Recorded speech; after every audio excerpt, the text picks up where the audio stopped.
अब तक की बड़ी खबर से आपको रूबरू करवा दें, जहां पर 18 वर्ष से ज्यादा आयु के जितने भी युवा हैं वो टीकाकरण की प्रक्रिया के लिए भी कहीं ना कहीं पंजीकरण करवा रहे हैं। और वहीं कहीं ना कहीं जम्मू और श्रीनगर जिलों के 18 प्लस के टीकाकरण का ये जो दूसरा दिन है आज देखने को मिला है, क्योंकि 1 मई से इसका आगाज जो है वो शुरू हो चुका है और थर्ड फेज जो है टीकाकरण की प्रक्रिया का वो भी बढ़ता हुआ नजर आ रहा है। साफ तौर पर लंबी लंबी कतारों में दूरी बनाकर जितने भी जो युवा हैं वो टीकाकरण करवाने के लिए जरूर अपने घरों से निकले हैं और काफी उत्साह जो है वो भी उनमें देखने को मिल रहा है। और इसी के साथ अगर ये चीज जानना भी बहुत ज्यादा गौरतलब है कि तीसरे चरण के लिए जम्मू नगर को और बाकी जिलों को 75 हजार जो टीके हैं वो बांटे गए हैं, ताकि जितने भी 18 से 45 वर्ष की आयु के युवा हैं उनको इसकी प्रक्रिया जो है उन पर जरूर की जाए। और बाकी जिलों में 18 से 45 वर्ष की आयु के टीकाकरण के लिए जो देरी है वो लग सकती है, क्योंकि ये पूरा आंकड़ा अगर कवर करना है, पूरा आंकड़ा अगर इनको एक ही दिन में कवर नहीं होगा, इसके लिए समय लगेगा। और उसी समय को मद्देनजर रखते हुए जम्मू श्रीनगर में जो ये प्रक्रिया आरंभ की गई है 18 प्लस की,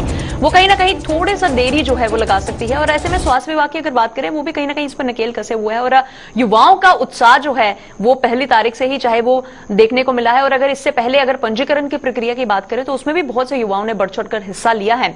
पहली तारीख से इसका आगाज भी शुरू हो गया था, बहुत से लोग घरों से निकल भी रहे थे बाहर और आज दूसरा दिन है तो कहीं ना कहीं खासा उत्साह युवाओं में देखने को मिला है। लेकिन सोशल डिस्टेंसिंग का ख्याल भी उनके द्वारा रखा जा रहा है ताकि कोरोना के केसेस में इजाफा ना हो। तो तमाम जानकारी के लिए रुक करेंगे हमारे ब्यूरो चीफ विनोद कुमार जी से, उन्हीं से जानेंगे कि आखिरकार किन जिलों में अब तक इसकी जितनी भी प्रक्रिया वो कर ली गई है और कौन कौन से जिले हैं जिन्हें इंतजार करना पड़ेगा। विनोद जी, आपसे मेरा सवाल यही रहेगा कि जो टीकाकरण की प्रक्रिया है 18 प्लस की, उसका एक आगाज जो है वो 1 मई से शुरू हो गया है। बहुत से अगर युवाओं की बात करें तो उन सभी ने इसमें बढ़ चढ़ कर हिस्सा भी लिया है, चाहे वो पंजीकरण हो। और अब भी आज इसके दूसरे दिन में भी जितने भी युवा हैं वो 2 गज की दूरी बनाकर भी और तमाम स्वास्थ्य केंद्रों का रुख कर रहे हैं। लेकिन अभी भी कहीं ना कहीं एक आंकड़ा जो है वो अचीव करने का एक भार जो है स्वास्थ्य विभाग के कंधों पर है। तो कहीं ना कहीं पशुपेक्ष में अभी भी यही बात जो है सामने निकल कर आ रही है, क्योंकि अभी तक 75 हजार जो डोज है वो दी गई है। तो कितना समय इसमें लग सकता है ताकि ये आंकड़ा जल्द से जल्द जो है वो पूरा कर लिया जा सके? जी विनोद जी। वैक्सीनेशन बहुत जरूरी है और सबको वैक्सीनेशन लगनी भी चाहिए और सबको लगानी भी चाहिए। लेकिन इस वक्त जब कोविड-19 का फ्लो इतना ज्यादा है, इतने ज्यादा मामले आ रहे हैं, उसमें हमें वैक्सीन भी लेनी है। वैक्सीन लेने के साथ साथ हमें ये भी बचाव करना है कि 2 गज की दूरी मस्त रहे, मास्क पहन के आप जाएं, सोशल डिस्टेंसिंग को फॉलो करें, जितनी गाइडलाइंस वो निर्धारित है उनको फॉलो करें। ये बड़ी बात है कि पहले फेज में या तो टीकाकरण का ये तीसरा फेज है, तीसरे फेज के पहले फेज में श्रीनगर और जम्मू जिले को चुना गया है। श्रीनगर जिले में टीकाकरण हो रहा है और जम्मू जिले में टीकाकरण हो रहा है और इन दोनों ही जिलों के लिए 75 हजार डोजेज जो हैं लाई गई हैं। तो मुझे लगता है कि सबसे पहले 75,000 डोजेज लगाई जाएंगी और उसके बाद ये देखा जाएगा कि जिस जिले में, जैसे अभी 4 जिलों में कर्फ्यू को बढ़ा दिया गया है क्योंकि इनमें मामले ज्यादा आ रहे थे, बड़गाम में, बारामूला में, श्रीनगर और जम्मू में। ऐसे ही फिर फेज मैनर में ये देखा जाएगा कि किस जगह ज्यादा मामले आ रहे हैं वहां का टीकाकरण किया जाए। बिल्कुल विनोद जी, कहीं ना कहीं ये जानना भी बहुत जरूरी है, क्योंकि 18 से 45 वर्ष की आयु का आंकड़ा जो है, अगर हम इसकी जनसंख्या की बात करें तो ये भी बहुत ज्यादा है और थोड़ा समय जरूर लग सकता है। ऐसे में लोगों को जागरूक करने के लिए भी बहुत बेहतर रणनीतियां जो हैं वो सरकार की तरफ से बनाई गई, लेकिन अभी भी कुछ जिले जो हैं उसे अछूते रहेंगे और उन्हें कहा गया है कि आपको लंबा इंतजार करना पड़ेगा। तो क्या उस विशेष बात पर कोई डिटेल जो सामने निकल कर आई है कि कितना इंतजार करना पड़ेगा और अभी तक अगर वो जिले महरूम है तो क्यों है?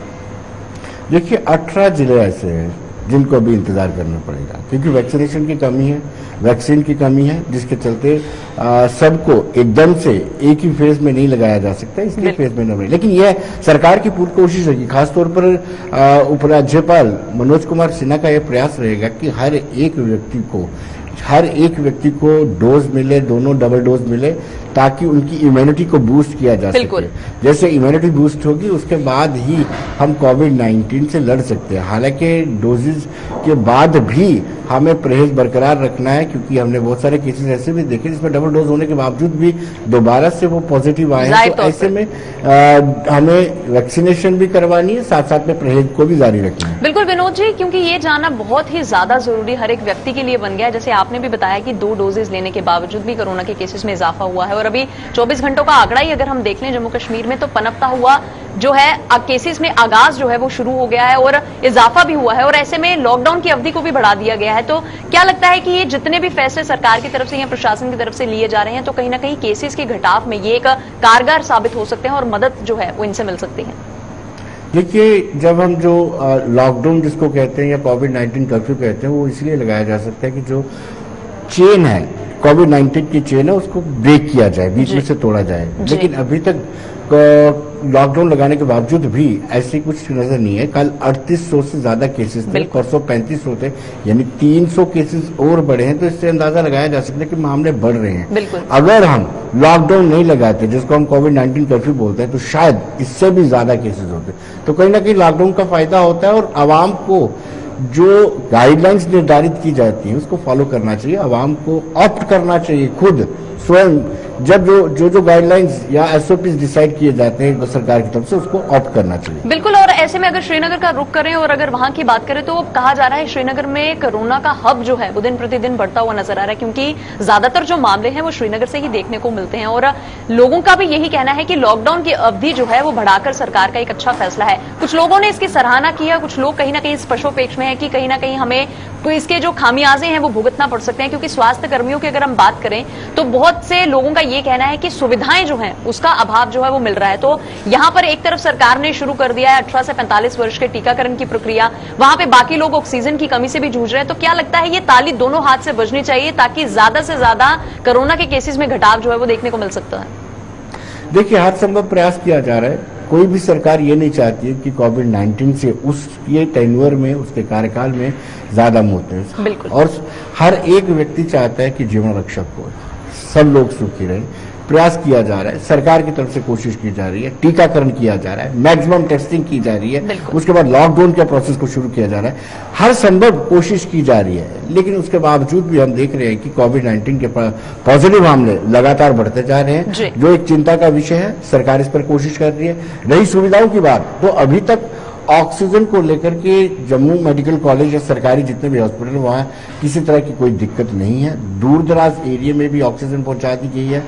32 से ज्यादा प्लांट लगाने की प्लानिंग है, जिसमें से आधे से ज्यादा मेरे ख्याल में स्टोर भी हो चुके हैं। तो कहीं ना कहीं हर कोशिश, हर संभव प्रयास किया जा रहा है। चलिए, बहुत बहुत शुक्रिया विनोद कुमार जी तमाम जानकारी हमारे साथ साझा करने के लिए। तो ये थे हमारे साथ हमारे ब्यूरो चीफ विनोद कुमार, जिन्होंने बताया है कि बहुत से लोग जो हैं कहीं ना कहीं इस चिंता के विषय में डूबते हुए नजर आ रहे थे कि अब 18 से 45 वर्ष की आयु के जब भी युवाओं का ये जो आगाज शुरू हुआ है, या फिर आप कह सकते हैं कहीं ना कहीं टीकाकरण की प्रक्रिया का आरंभ हुआ है। 75 हजार जो डोज हैं वो जम्मू और श्रीनगर में बांट दिए गए हैं, और 18 ऐसे जिले हैं जिन्हें एक थोड़ा इंतजार जो है इस पूरी प्रणाली के लिए करने को देखने को मिल सकता है। और कहीं ना कहीं बहुत लाजिम तौर पे ये भी समझना होगा कि अब इस पर आने वाला वक्त जो है बताएगा कि किस तरीके से इसका समाधान जो है वो निकाला जा सके। वहीं अगर युवाओं की, तो युवा भी बढ़ चढ़कर इसमें हिस्सा ले रहे हैं। चाहे 1 मई से इस चीज की प्रक्रिया आरंभ हुई है, तो जितने भी युवा हैं वो हर स्वास्थ्य केंद्र पर जाकर अपनी बारी का इंतजार कर रहे हैं। लंबी लंबी कतारों में भी युवा लगे हैं। सोशल डिस्टेंसिंग का पालन करने के लिए भी वो बाकी सभी को आह्वान जरूर करते हुए नजर आ रहे हैं। और इसी के साथ अगर बात करें बहुत से युवाओं की, तो उन्होंने अपना पंजीकरण भी करवाया है, कुछ करवा रहे हैं। तो एक खासा उत्साह जो है वो युवाओं में बना हुआ है, क्योंकि जैसे ही इस 3rd फेज का आगाज शुरू हुआ है वैक्सीनेशन का, तो हर कोई चाहता है कि वो इससे वंचित ना रहे, चाहे वो युवा वर्ग है, चाहे वो बुजुर्ग वर्ग है, कोई भी वर्ग इससे वंचित नहीं रहना चाहता है। तो एक बार फिर से रुक करेंगे हमारे संवाददाता हिलाल के पास, उनसे जानेंगे कि कश्मीर में किस तरीके के सूरत हाल जो है बयान किए गए हैं, जहां पर 18 से 45 वर्ष की आयु के टीकाकरण का जब से ये आगाज शुरू हुआ है। हिलाल, आपसे जानना चाहूंगी, 18 से 45 वर्ष की आयु के युवाओं के लिए एक बहुत खासी और अच्छी पहल जो है सरकार की तरफ से की गई है, ताकि वो किसी भी तरीके की, आप कह सकते हैं कोरोना के केसेस में जब से इजाफा हो रहा है, कोई नहीं चाहता है कि युवा वर्ग इससे पीड़ित रहे और वैक्सीनेशन से किसी को भी मरहूम ना रहना पड़े। इसके लिए सरकार की एक पहल है, तो क्या लगता है कितनी कारगर साबित हो गई है? देखिए, कोई शक नहीं, 3rd मरहला है। अब पहले हमने देखा 2 मरहले गए हैं, जिसमें हेल्थ वर्कर्स पहली प्रायोरिटी थी, उसके बाद 45 से ज्यादा की एज थी, लेकिन अब जो है 18 से 45 के दरमियान जो एक तबका रह रहा था, तो अब नेशनल लेवल पर इस शुरू हो गई है कि अब वैक्सीनेशन मुल्क के हर जगह हो रही है, और खासतौर पर कश्मीर के अंदर भी हो रहे हैं। पहले हमने देखा कि एक शॉर्टेज था कश्मीर के अंदर वैक्सीन का, क्योंकि पहले लोगों को एतमाद में लाना पड़ा, तब कोई इन सेंटर्स पे आता नहीं था। लेकिन धीरे धीरे वो शक शुबहात जो खदशात थे लोगों के अंदर वैक्सीन के तई वो दूर होने लगे हैं। और जैसे इसमें डॉक्टरों ने भी एक अच्छा रोल अदा किया, मीडिया ने भी अच्छा रोल अदा किया, और कुछ सीनियर सिटीजन्स ने और इस्लामिक के जो प्रचारक हैं उन्होंने भी अपने हिसाब से अच्छा काम किया, जिसकी वजह से मोटिवेशन जो है वो पैदा हो गया और लोग जो है वो वैक्सीनेशन सेंटर्स पे आ गए। और श्रीनगर की हम जब बात करते हैं तो कल से ये एक बड़ा खेप जो कश्मीर को मिला है, तो उसमें श्रीनगर के अंदर 10 ऐसे सेंटर्स कायम किए गए हैं जो सिर्फ 18 से लेकर 45 ऊपर के एज के लोग हैं उनके लिए डेजिग्नेटेड है। और इन मराकज पे आज हमने सुबह से ही काफी रश देखा है। बिल्कुल की बात है, की बात है कि यहाँ पर एडमिनिस्ट्रेशन का एक ऐसा है कि तवज्जो नहीं दी जा रही है, यानी एक भीड़ की सूरत यहाँ पर वैक्सीनेशन के लिए लोग आ रहे हैं, तो डिस्टेंस दिए हैं खुद दे रखते हैं, और सरकार की जानब से भी इंतजाम चाहिए थे वो इस हवाले से यहाँ पर नहीं आ रही है, जो एक खतरा जो है बिल्कुल। हिलाल, ये चीज जानना तो बहुत ज्यादा जरूरी है, क्योंकि अगर 18 से 45 वर्ष की आयु का एक आंकड़ा बहुत बड़ी जनसंख्या इसमें फॉल करती है और उसे ज्यादा जल्दी अचीव करना एक सरकार का लक्ष्य भी है। तो क्या लगता है कि ये जो पहल है कब तक मुमकिन हो पाएगी, क्योंकि अभी तक सिर्फ 75,000 डोज मिले हैं और आंकड़ा इसे अचीव करने के लिए जनसंख्या की बात करें वो बहुत ज्यादा है, और अभी भी 18 जिले ऐसे हैं जो इससे महरूम हैं। तो क्या लगता है कि आने वाले वक्त में अगर जमीनी सतह पर देखा जाए, जैसे कि आपने बताया कि बहुत से लोगों ने बढ़ चढ़कर भाग भी लिया है और श्रीनगर में भी बहुत से लोगों में खासा उत्साह देखा गया है, युवाओं में भी, तो क्या लगता है कि आने वाले कितने समय में ये आंकड़ा जो है वो मुकम्मल कर लिया जाएगा? जी देखिए, जितनी जरूरत है मुझे लगता है कि वैक्सीन जो है उनके कि आज के दिन इससे पहले लोग नहीं आ रहे थे, लेकिन आज के दिन में जब हमने 10 सेंटर देती है तो बड़ी भीड़ यहाँ पर, बिल्कुल इसका इंप्रेशन जो है वो पूरी सोसाइटी पर है, और उसका नतीजा यही होगा, डिमांड है वो ज्यादा बढ़ेगी और सरकार के पास वैक्सीन उतने शायद नहीं होंगे जिस सरकार से वैक्सीन यहाँ बिल्कुल बिल्कुल। चलिए, बहुत बहुत शुक्रिया हिलाल तमाम जानकारी हमारे साथ साझा करने के लिए। तो ये थे हमारे साथ हमारे सहयोगी हिलाल, जिन्होंने बताया है कि जितना ज्यादा जरूरी है इस 18 से 45 वर्ष की आयु के इस आंकड़े को अचीव करने का, सरकार भी तत्पर है और अब युवाओं से भी चाहिए कि इसमें बढ़ चढ़कर हिस्सा जरूर ले।